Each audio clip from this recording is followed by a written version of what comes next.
Hello everyone, welcome to our channel. তো চলো, সকালে ঘুম থেকে উঠে ব্রাশ করে সোফায় বসে পড়েছি চা নিয়ে।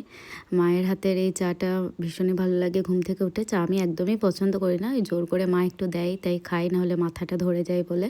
তো আমার ছেলেও ঘুম থেকে উঠে গেছে, তো ওকে ব্রাশ করিয়ে ক্রিম মাখিয়ে চুল আঁচড়ে ভালো মতো করে পরিষ্কার করে নিচ্ছি। এটাই হচ্ছে আমার প্রথম কাজ সকালে ঘুম থেকে উঠে। তো এবার আমি ওর খাবারটাও নিয়ে এসেছি। দেখো, ও কিন্তু এই চায়ের কাপেই রোজ পিডিয়াশিওরটা খায়, আর নাহলে খেতে চাই না, কারণ ছোট থেকে ওকে এটা চা বলে খাইয়ে অভ্যাস করিয়েছি, সেই জন্য এই কাপটাতেই খাবে। তো ওকে খাওয়ানো কমপ্লিট। এদিকে আমি চলে এসেছি বিছানাপত্র পরিষ্কার করে নিতে। বিছানাটা অগোছালো হয়ে থাকলে কীরকম লাগে, তাই না ঘরটা? তো দেখো, বিছানাপত্র আমার একদম ক্লিন করা হয়ে গেছে। তো এবার যাব সোফাটা ঠিক করতে। তো সোফাটাও দেখো ভালো মতো ছেড়ে নিচ্ছি। আমার ছেলে যে দুষ্টু, সব কিছু এনেই সোফার মধ্যেই রাখবে, সেই জন্য একটু ধুলোবালিও পড়ে আর কি।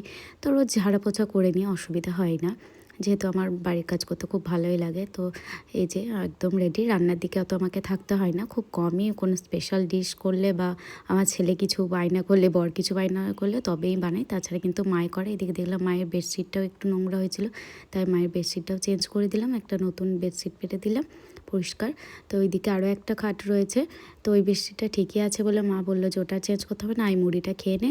তো দেখো, এখানে রয়েছে আখের গুড় আর কলাই সিদ্ধ। মুড়ি আমি একদমই পছন্দ করি না, কিন্তু কি করব, এত কাজ সামলাতে আর রোজ রোজ লুচি পরোটা করা সম্ভব নয়, আর খাওয়াটাও ঠিক নয়।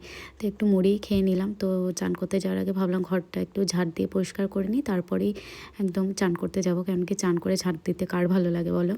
তো এদিকে চান করে রেডি, এদিকে ডেলিভারি দাদা আমায় বেল বাজিয়ে ডাকছে। তো আমার কয়েকটা পার্সেল ছিল, সেটাই নিয়ে এলাম। তো আজকে এইটুকুই, টাটা।